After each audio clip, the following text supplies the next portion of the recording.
For this Hispanic Heritage Month, take off your shoes and put on your boxing gloves. That's right. We're taking you to an MMA gym that's doing more than just teaching people how to fight.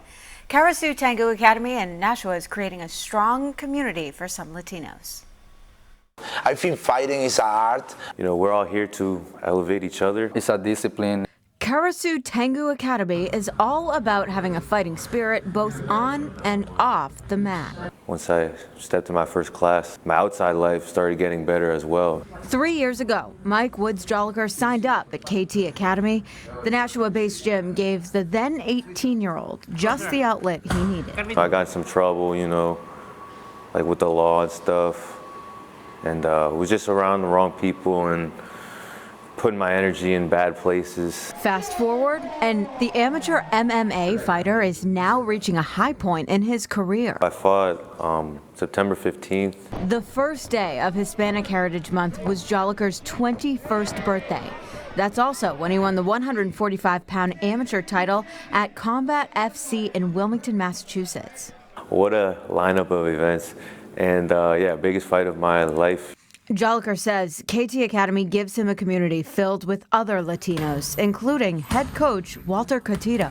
I can easily be a victim of my consequence, but I decide to fight for it. And the gym teach me that, right? Be able to fight for my identity. Cotito is originally from Peru. He faced an uphill battle when he moved to Japan as a teenager.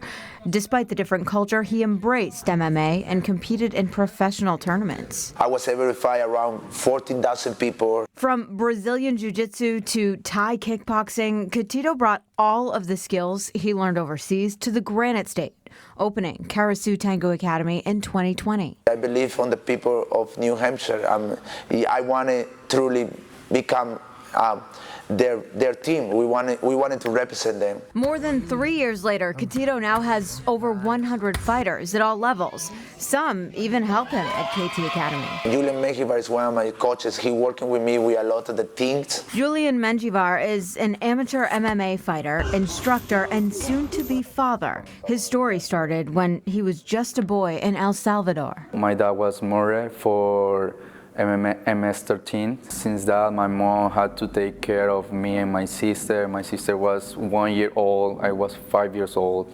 In 2016, Menjivar and his sister were told to leave home and head to the southern border to reunite with their mother in the U.S. At 17 years old, Menjivar spent months traveling on foot, barely eating or sleeping before he and his sister were detained by Border Patrol agents. Agarré a mi hermana y traté de correr, pero solo llegué como a 5 metros adelante y se me puso un caballo enfrente y ya.